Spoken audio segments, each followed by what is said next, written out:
On today's episode of Uncommon Sense, my colleague Lee Sondano and I start a conversation on Catholic social teaching and the development of that in the thought of G.K. Chesterton and his contemporaries, known as Distributism.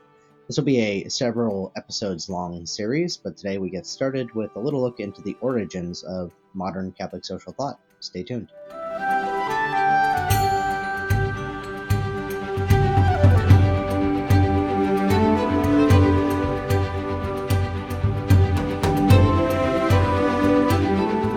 Hello, and welcome to another episode of Uncommon Sense. My name is Joe Grabowski, the VP for Evangelization here at the Society of G.K. Chesterton, and I'm joined by my colleague, the VP for Operations, Lee Sondano. Hi, Lee.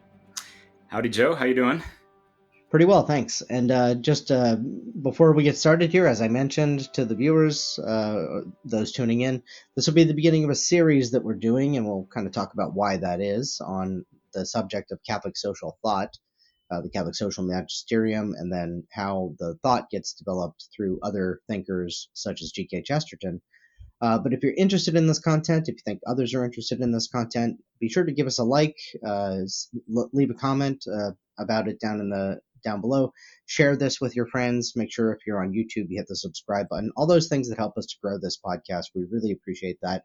We do want to reach more and more people with this because we think that we have a hunch, let's say, that in the coming weeks and months and maybe even years, we'll be talking more and more about these topics. And we think that the Chesterton Society in particular, because of G.K. Chesterton, our patron, we have something to say about this, and we want to make sure that our voice is part of that broader conversation. So thank you in advance for doing all those things. And with that, Lee, I'm going to kind of turn it over to you to sort of take the lead on this one and get us into the discussion.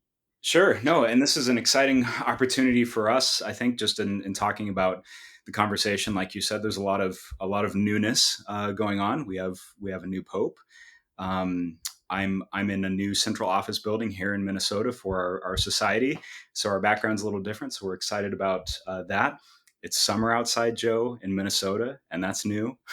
And so we're enjoying the newness, but also maybe a slight tinge of old coming into the new, especially with Pope Leo XIV and choosing that name, what the significance of Pope Leo XIV is, and how that ties into Pope Leo XIII, which of course, as a society and as Chestertonians, we have are quite drawn to, just because of, like you said earlier, distributism. So would love to talk about kind of the newness of that. How it's tying into the old, and who Pope Leo XIII is. Maybe that'll give us some clues into why Pope Leo XIV was chosen as a name, and as maybe a direct succession of Leo XIII and what he stood for and what was maybe going on back then, what's going on today that may be relevant as to the name. So yeah, let's start with that, Joe. Why Leo XIV? I think that's what everyone was asking a couple of weeks ago, and doing a lot of research online. But why Leo XIV?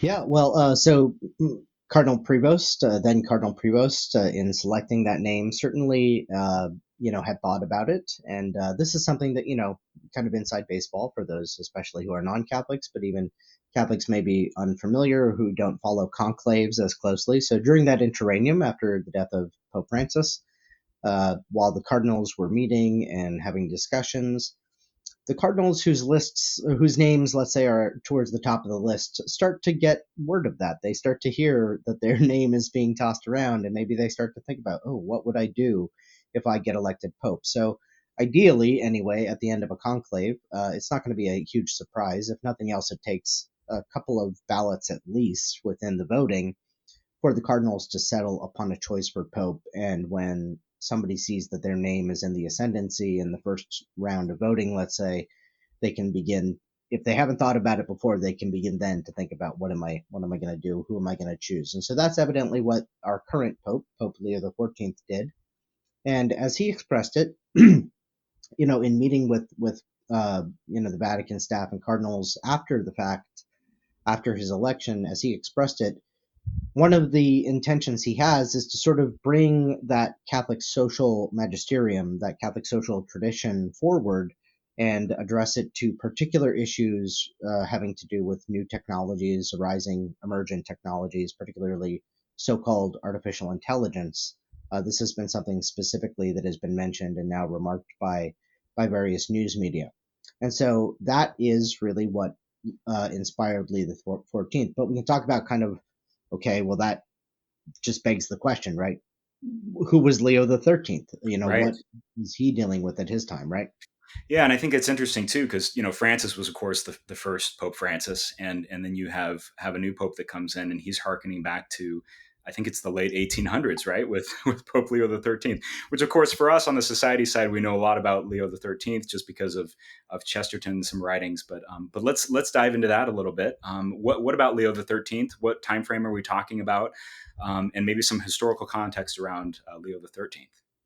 Absolutely. Well, it's kind of a fascinating biography, and there will be others out there who are doing the lifting of really telling us about maybe his pre-papal career, his pre-pontificate career. But he was born in 1810, and so he lives really in the midst of what is sometimes known as the long 19th century, the period from sort of the age of revolutions as it happens in the late 18th century through World War One. There's something different about this time in history, and we'll probably maybe get into that. But he's born in 1810. You got to think about the revolution in technology that happens during Leo's lifetime, Pope Leo XIII. That is, in 1810, even photographs weren't a thing. And yet he lives to be the earliest born person captured by moving pictures, by moving film.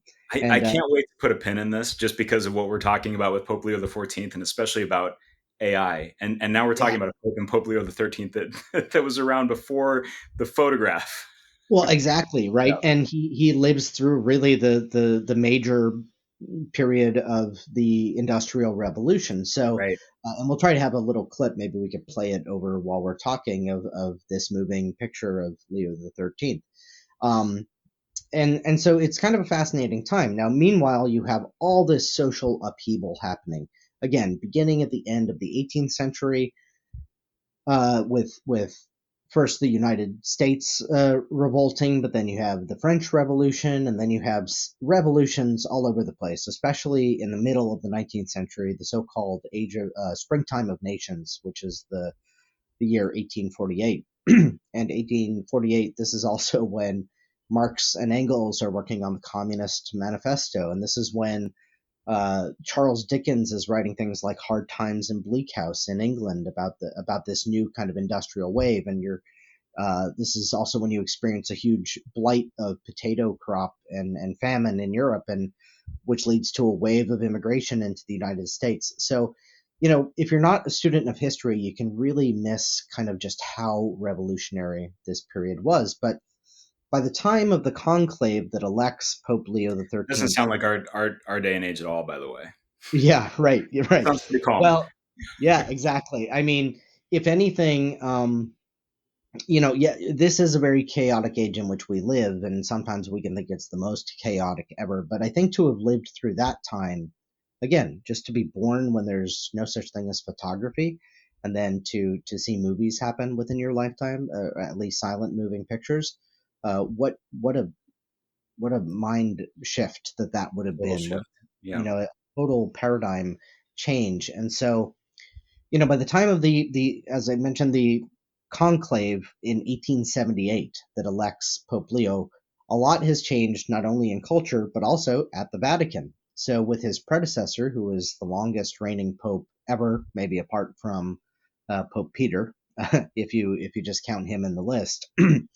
But the predecessor to Pope Leo XIII had been a very long reigning pope, and during that time, Vatican I, the council, is convened, and so you have this major change in the church, which is the expression of the dogma of papal infallibility. And now suddenly the papacy has this more prominent role kind of in shaping the life of the church and in speaking to the nations. And at the same time, you have the Italian state decide, you know what, we're not really fans. we're not really fans of this whole Vatican being free thing. The Italian state starts to coalesce into or the Italian states start to coalesce into the Italian nation, and they capture Rome in 1870, and this begins this era where the papacy refers to itself, the popes refer to themselves as prisoners in the Vatican. And so Mm. Leo the 13th will be elected in 1878, and he will be one of these prisoners in the Vatican. He never leaves the Vatican from the moment that he's elected. So it's Unreal. just, How many years was that he was since he was elected and spent time at the Vatican and didn't leave? Just to give us yeah, so sense. 1878 to 1903. So Okay. again, he ends up being, I think, the third longest reigning pope Wow. behind Pius the, I guess it was ninth, and then John Paul II, right? So very, very long reign. It's very providential, right? God saw fit, just as with JP2, you could argue, after Vatican II sort of starts this turmoil in the church, but also the middle of the 20th century and the dropping of the A bomb had begun this turmoil in the world. God thought, you know what, you need a rock of stability. And so we had this long reigning pope. And throughout this tumultuous 19th century, the Holy Spirit, in his providential wisdom, decided maybe the church needs to be stabilized and have these long running pontificates. So Leo XIII rules for a long time, and boy, is he productive. I guess he has nothing better to do since he can't leave the Vatican. But what he Right. tends to do is write. He just writes. He ends up writing 88 encyclicals. That's not including all the apostolic letters, the speeches, the exhortations. But right from the word go, just as, Leo the 14th, the first act of your papacy, the first encyclical, especially that you might release, is going to be a huge symbol of what your kind of preoccupations are going to be. So he's Leo the 13th is crowned on March 3rd of 1878, and then the 50th day, or the Pentecost of his pontificate, as it were, in Mm. April of that year, April 21st, he releases his first encyclical, and the title of that one is On the Evils of Society. So it kind of tells you this is who Leo the 13th is going to be. It's very much going to be the church, the papacy in particular, which has now been kind of put on this, I don't want to say pedestal, but put in this area of prominence, this role of prominence by Vatican I. Now the papacy is going to be speaking to the world and in many ways contra mundum, against the world, against Yeah, this and modern. I think that says a lot, right? I mean, the especially with the choosing of the name of Pope Leo the XIV and thinking that you're maybe walking in sort of the footsteps of your predecessor, even though it was 100 plus years ago, 150 plus years ago.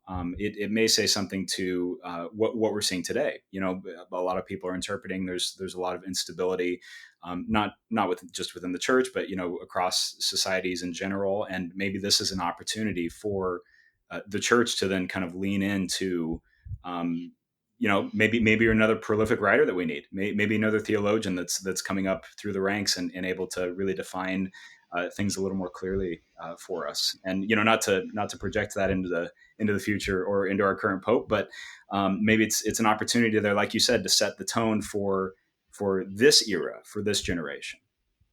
Yeah, and maybe to be that kind of countercultural witness that the church has sort of been in every age, but Right. maybe in an intentional way with respect to matters of theological anthropology, human economy, and the way in which we generate and procure and share wealth within our society. I think that these are things that I have a hunch we're going to see kind of taking shape and taking shape in a way that is precisely constructed as sort of against the spirit of the age, against the prevailing notions of the period. Right, right. Now, Pope Leo the XIII, he was he was a Thomist, right? I believe so, and so Oh yeah.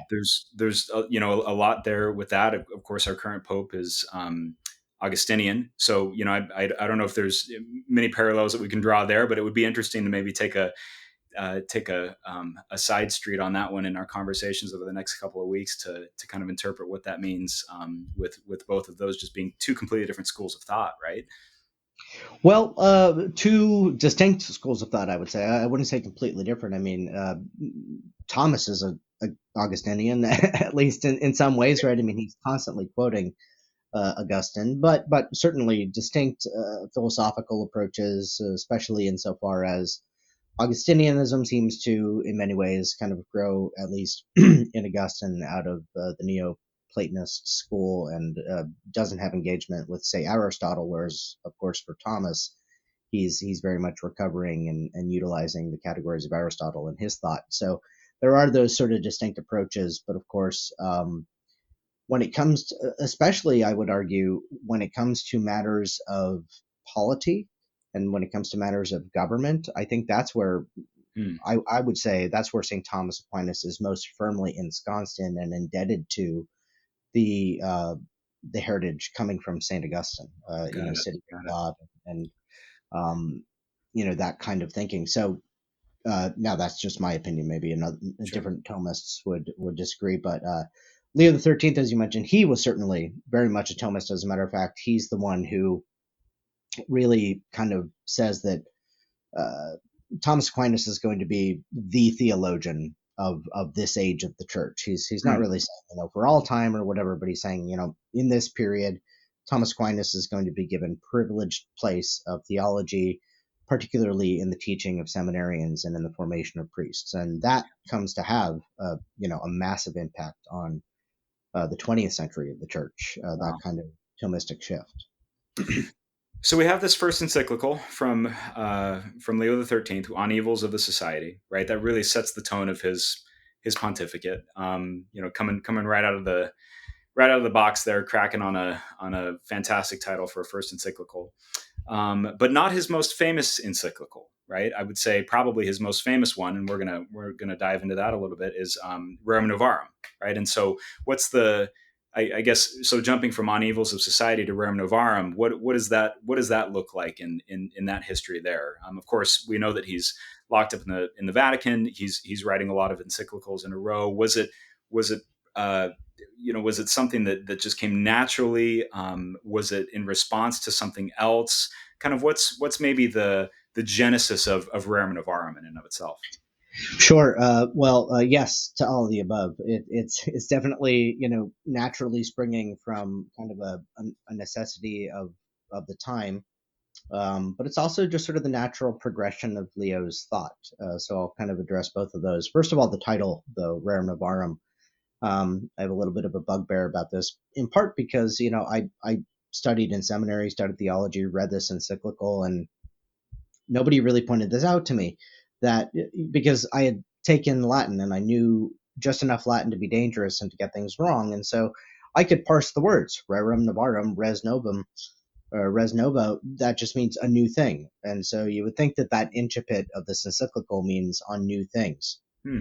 It does, literally speaking. If you're just breaking the words down, um, it could be of new things. However, that particular phrase, res nova, in Latin is an idiom in Latin, kind of, a word that, even though it means one thing literally in connotation and in anytime you see it pop up in writing, to anybody educated in Latin, at least classically, they're going to recognize that it means a specific thing and it means revolutions. Hmm. So this is an encyclical on revolutions, on the revolutionary change having taken place in society, and that's what he's going to be concerned with. Got it. But there's a few things that are happening. Labor movements have begun, and also begun to be in violent conflict with ownership. This is partially through the agitation of the socialists, of the communists, and we'll talk about what Leo has to say to them. But it's also partially just because ownership is calloused and unconcerned towards the plight of the working man, which Leo equally condemns.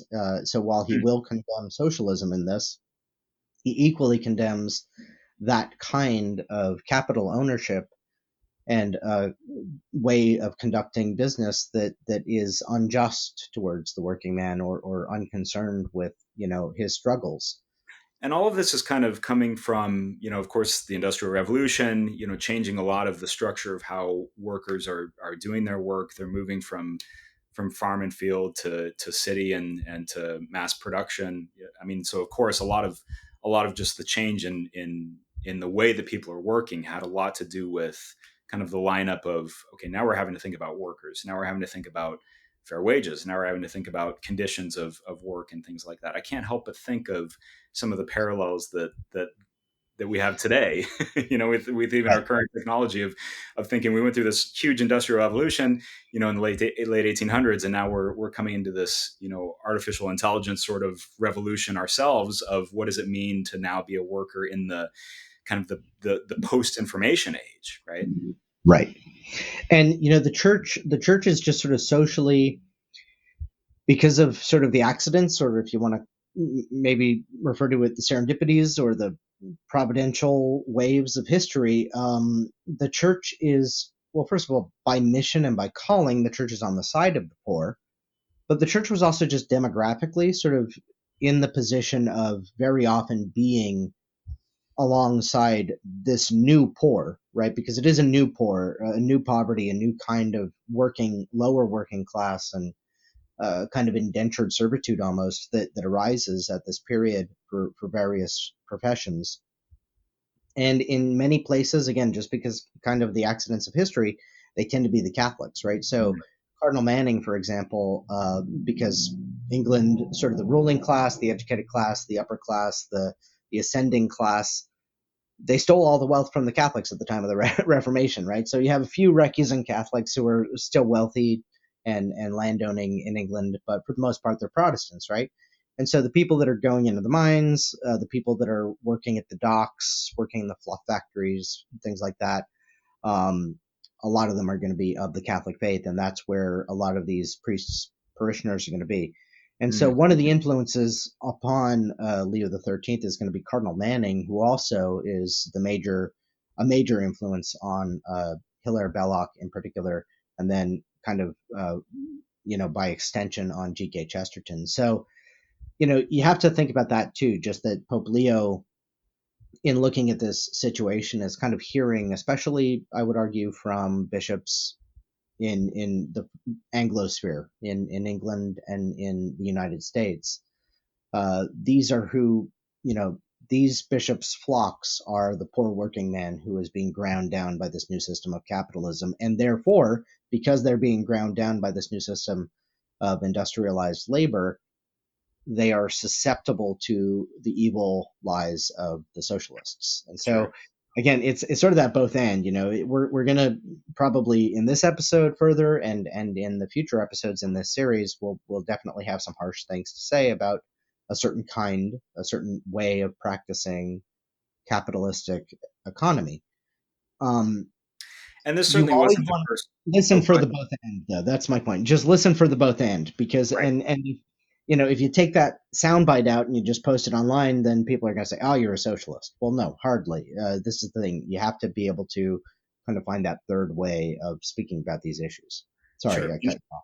No, no, and that's fine. And I think it's important to note as well that Rerum Novarum, it wasn't the first of its kind. I mean, the church had been thinking about this even long before some of the issuance of that encyclical by um, by Pope Leo XIII. Maybe you could talk about that a little bit as well. This is something that was developing through the Catholic Church as an understanding of a lot of different things. I think we have a great quote that we pulled here. I don't know if you want to read through that, but it seemed like it was there was an opportunity to combine a lot of what had been happening over the years into the powerful encyclical that Rerum Novarum is.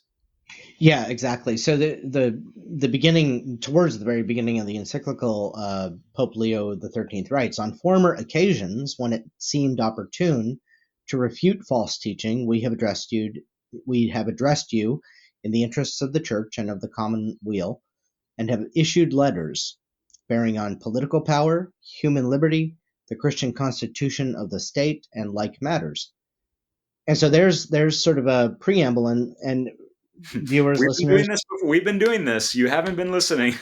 Yeah, and if you're doing your homework when you're reading Rerum Novarum, you might go through that paragraph very quickly and not realize this, but I do encourage you. I won't read through them. Well, no, I will really quick. So Yeah. there were four prior encyclicals that Pope Leo had written, Pope Leo XIII. Inscrutabile Deo Concilio in 1878 on the evils of society. That's the first one that we mentioned, his very first encyclical. De Eternum in 1881 on the origin of civil power, Immortali Dei in 1885 on the Christian constitution of states, and Libertas in 1888 on the nature of human liberty.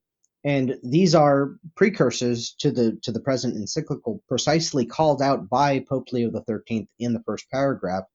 And it's not merely to acknowledge that we're doing a similar thing here as then, where we're addressing social ills by adding our voice to the conversation and speaking on behalf of the church in an emergent crisis, but also to remind, I think, to remind the readers of this, the diligent readers of this encyclical, that this encyclical doesn't stand alone. It doesn't stand, apart from a wealth of tradition and former teaching and all of those things on, what is the proper function of, and structure of a state? What is a state's purpose after Christ? Right. What is the ultimate common good of the state? Spoiler alert: to get you and I to heaven, right? So that's a very different conception, notice, too, first of all, from what atheistic communism would propose, but also from what modern secularized states would propose, where the best closest thing they could get to that is like, well, we'll prevent other people from interfering with your pursuit of liberty and your pursuit of a virtuous life. Yeah. But they take a very hands up, like, no, it's not the state's job to try to get its people to heaven. There is a sense in which, in the Catholic social tradition, we'll talk about this more probably in future episodes, where that is precisely the ultimate aim of the just state is the best perfection of man. And Sure. so that's just a totally different concept than kind of modern libertarianism or extreme liberalism. Sure, right. And I think we have to remember too, just to remind the listeners that we're talking about an era before photography existed. This isn't where the internet existed, where email blasts from the Vatican came out of new encyclicals, right? So you're listing off what five different ones that were kind of the precursor to Rerum Novarum, and just thinking about how the word would have gotten out back then. It's a Yeah. lot slower of a pace. So it was a slow drip, Joe. It was a slow drip, right? Of the kind of these thoughts of how how the development of what it means to be in the world, right, as a Catholic and as the church, and what Catholic social teaching really means.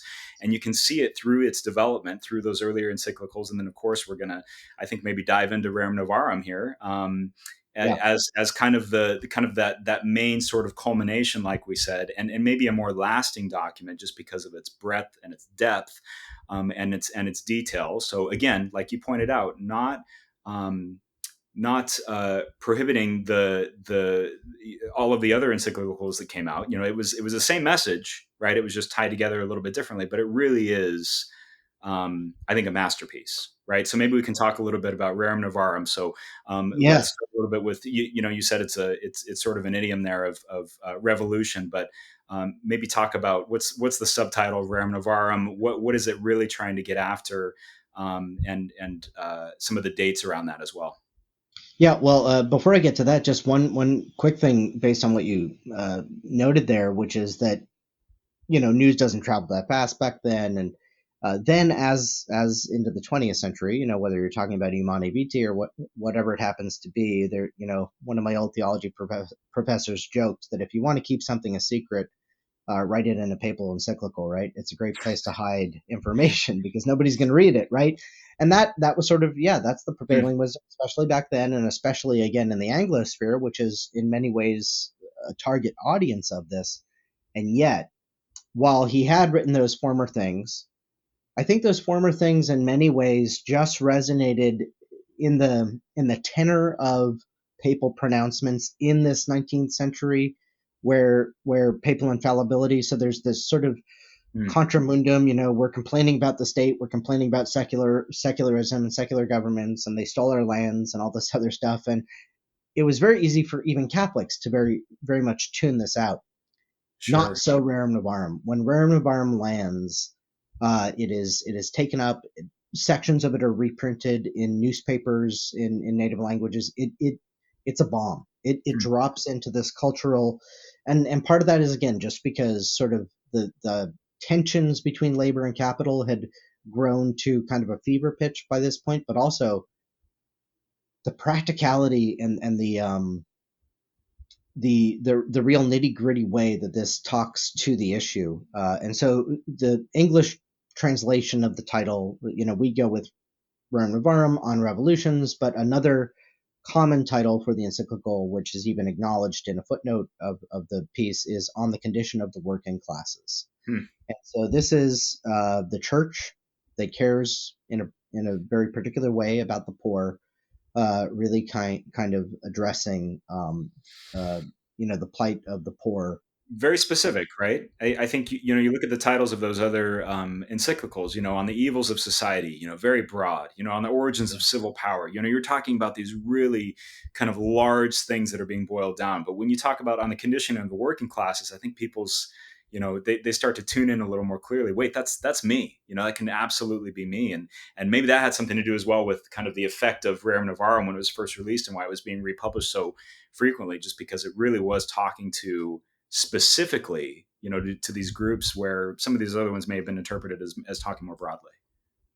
Yeah, and it's there is sort of this sense in which the only alternatives that people, whether they were educated or even just the workers who were hearing things maybe secondhand, they had been sort of forced into this sort of false dichotomy themselves of thinking that, well, everything that's been said about this has been said, and now you just have binaries to choose from. So if what Mm. the socialists say really is untrue, then I guess I'm just stubborn to this life. I have to be obedient, and the, you can understand from that how kind of a hopelessness would take over, and the message that man everywhere is in chains. Um, that message would would resonate, and then suddenly here comes the Catholic Church, cutting through the noise, through the voice of Peter, through the voice of the Pope, and acknowledging that yes, what's going on is a mess, and it is degrading to the human person. It is not God's plan for humanity, and it is endangering both lives and souls. However, what the communists have to offer as their solution is equally poisonous, and therefore we propose this better way. And Mm. so this becomes what is sometimes known as the Magna Carta of Catholic social doctrine. It initiates this period where the church is going to be increasingly attentive to these kinds of practical concerns, and speaking with the wisdom of tradition and the wisdom of the gospel into matters of political economy in a way that really hadn't been done outside of theology before.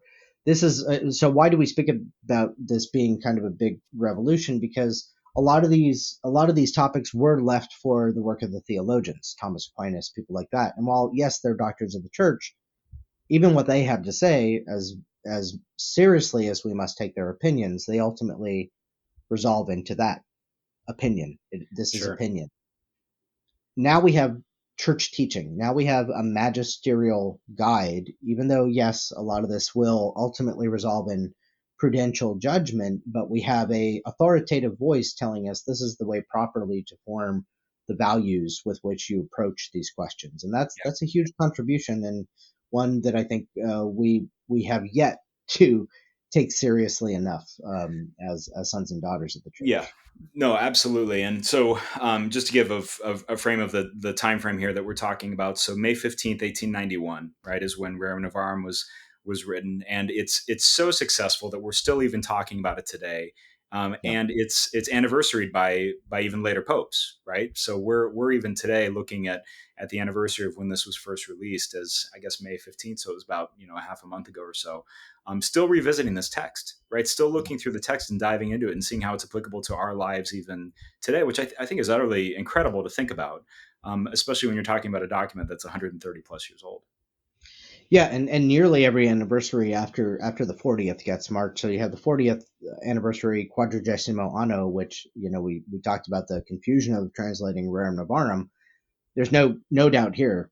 The 40 years, right? Yep. Quadragesimo anno, 40 years since Leo said this thing. And then you have, the other ones that are numbered by date are octogesimo anno on the 80th anniversary, centesimus anno on the centesimus annus, excuse me, on the 100th anniversary.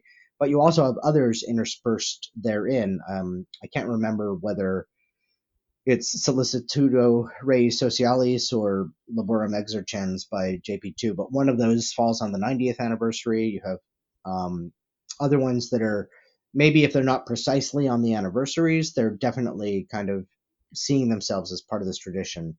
And everybody lends a hand.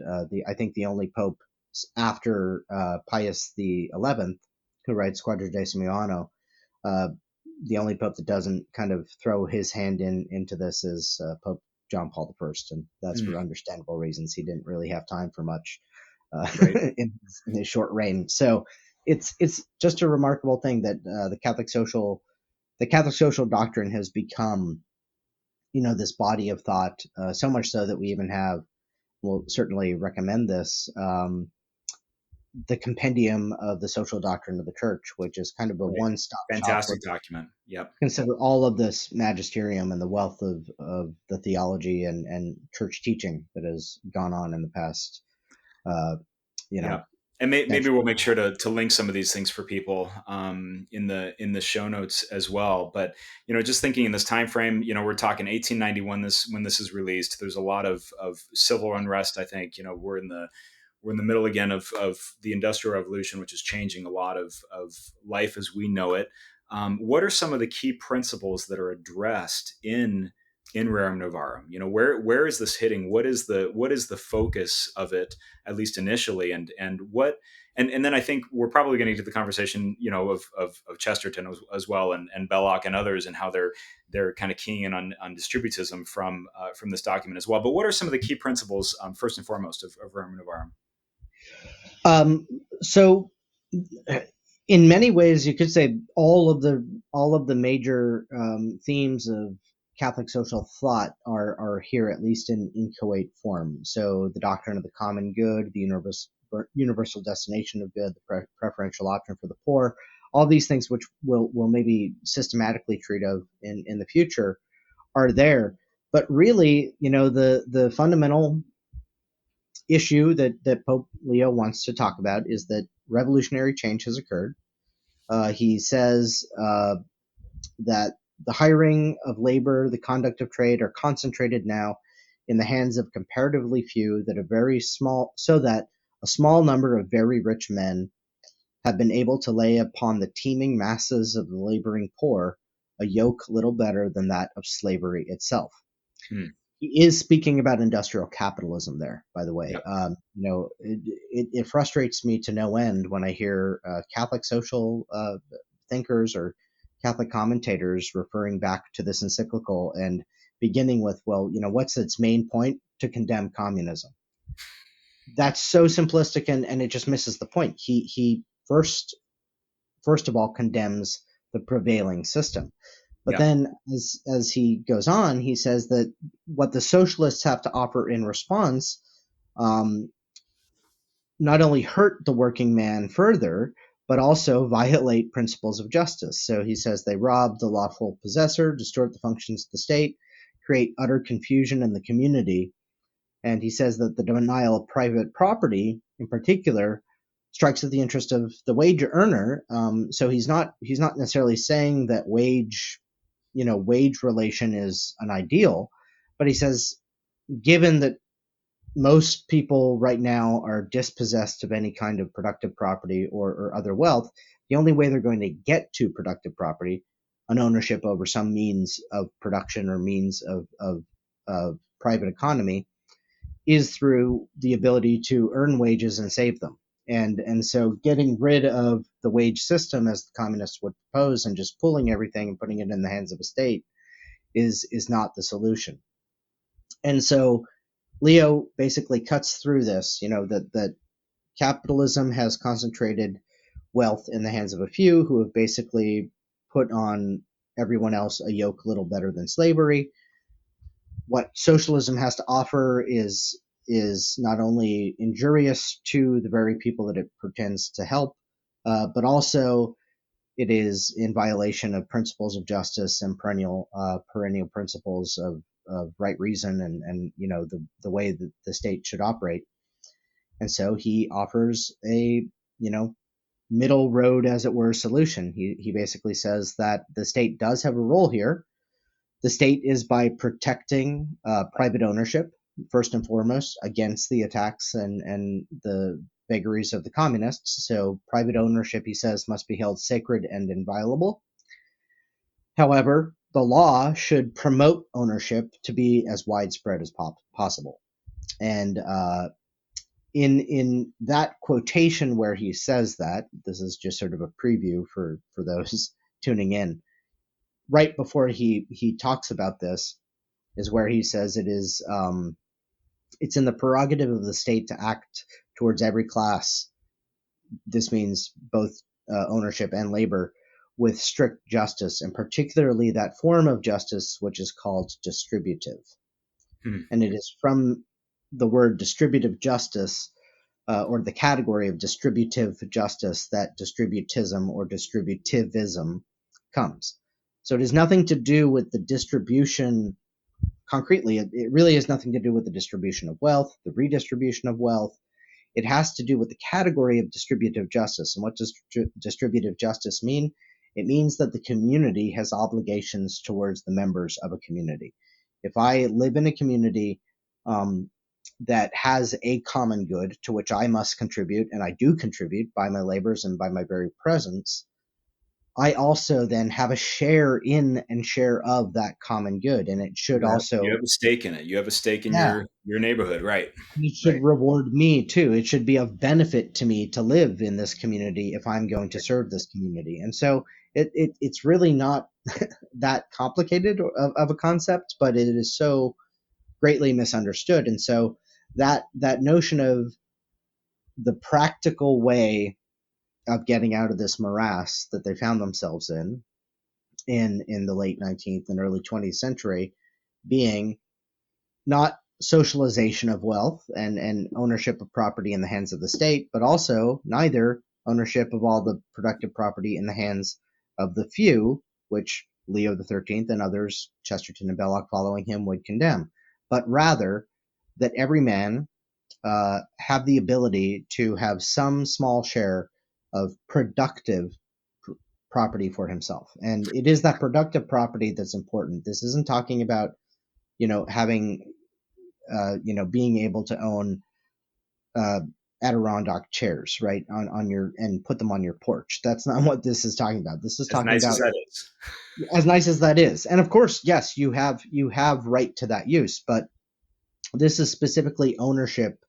When Leo XIII, as you're reading this encyclical, whenever you see the word own or ownership, you have to almost treat it as a term of art. This is Hmm. within the discourse, within the dialectic of economics, and specifically economics in dealing with Marx. And Leo XIII was definitely aware of kind of the Marxist lexicon, and so he's using ownership and property, those terms, or capital. He's using all these in very much kind of the same idiom, so that they resonate, so that Very they pierce interesting. through. Yeah. So this is kind of the way you have to read this. Yeah, absolutely. That's good. And I think it's in some of the conversations that I've had about distributism and what we call at the society a lot of times localism, right? Is this idea of being self sufficient, and you can see where I think Rerum Novarum is maybe having sort of a second genesis in our day and age, especially in the technology age of kind of a back to the land movement, right? This idea of going back to the land and being self sufficient as a family and kind of owning production out of your own, society that you're making as a family and things like that. And I think there's a lot of benefits to it. But I think kind of one of the fun conversations of Q&As that I've had in the past are, I want to do that, and I want to go move to the farm, but I also want to, I want to make my production so high at the farm that I become a millionaire and I don't have to work anymore. And it's like, yep, well, now you've just crossed over into sort of another mode of thought and idea. And that's not what we're getting at, right? With distributism. And again, I think this is a great sound, a great clip that you made just a couple of minutes ago. We're not talking about the redistribution of wealth. That isn't it. Right. I Right. mean, this is a completely different concept that we're talking about.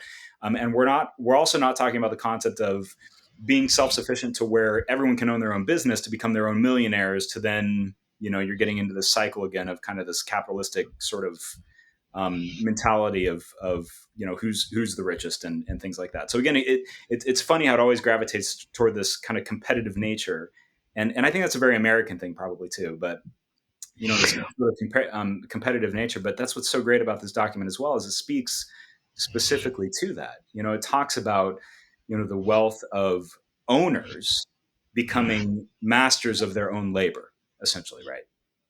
Well, this is probably, I think, maybe where this episode we could kind of put a lid on it, and lean forward now as we move forward in discussing not only further some of the specific things that this encyclical maybe says, but also just how it develops, Yeah. what comes out of it, how particularly Chesterton and Belloc work with it. But if you understand nothing else from this, it's this it's this more robust understanding of ownership and property, which ownership and property are the essential, the kernel, the core ideas of Belloc and Chesterton's system and thought. It's all about private ownership. It's all about the possession of property in this vein, in this proper sense. And so about that, I just want to say two things. We're not talking, as you said, about the distribution of wealth, wealth being distributed. We are talking about productive property being widely distributed. What do we mean by that? We hear distributed because English language maybe has, I think, a little bit of a weakness in this sense. We hear it simply as a passive verb. But distributive could be gerundive in nature, or in the participle form as a noun, right? When I look at a graph and there are data on the graph, and those data are all concentrated in one little cluster, in one little sector of the graph, we would say that that data uh, are poorly distributed. Those data are poorly distributed. If instead we see a scattering of the data all over the graph, occupying every quadrant, we would say that is well distributed data. This is the kind of sense when we talk about property being well distributed. Good way to put There's it. no Yeah. prescription, there's no assumption about how this is to be done. As a matter of fact, the only one that Leo defends is that people be allowed to make a just wage so that they can have a little bit of their wage left up to save to then gain this kind of property for themselves, and that will help the distribution of it. You're never Right. going to get them if you're defrauding men of their wages or paying them under a living wage. You're also never going to get there if you just socialize all the property and put it in the hands of the state, or Right. try to trust the state to do some kind of redistribution scheme, because of course they're just going to keep it for themselves. So that's what we're talking about with the distribution of property.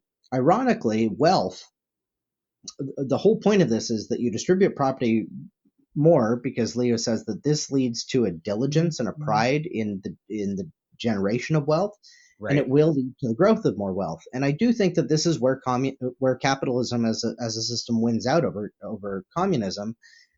That when individuals have a interest in something, an ability to take pride in it, they will do more with it. They'll produce more, and this is why I think capitalism has succeeded in rising people out of poverty. But as Chesterton noted, the problem with capitalism is not that there are too many capitalists, it is that there are too few.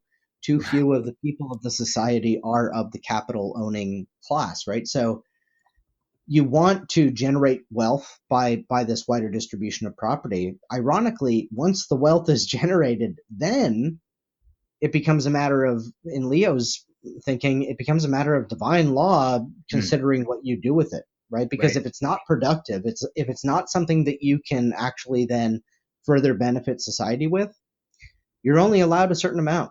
and this is from the gospel forward. It is Yeah. difficult for a rich man to enter the gates, right? And he says, according to an ancient principle, he's quoting Aquinas. He's referencing Aquinas particularly, but this goes back to the fathers of the church, and even as I said, the gospel itself. He writes, "Man should not consider his material possessions as his own, but as common to all, so as Mm. to share them without hesitation when others are in need, and when what necessity demands has been supplied, and one's standing in society fairly taken thought for." Meaning, you can have a certain state in life.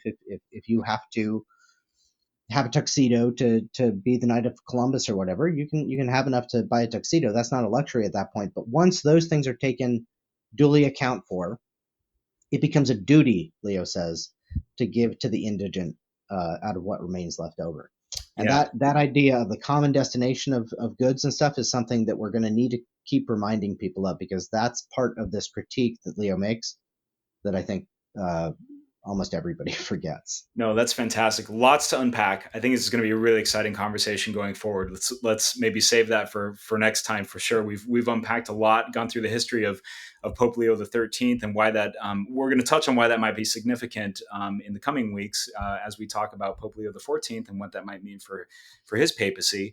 But this is going to be a fun ride. This is going to be a fun conversation. We may have a couple of special guests join us as well to kind of unwrap distributism and localism from here at the Society. So I would absolutely encourage everyone, if you're not a subscriber, make sure that you're subscribing so that you can be a part of these conversations as we go forward. This is a really important and fun topic that we're going to be diving into. And Joe, fantastic job today.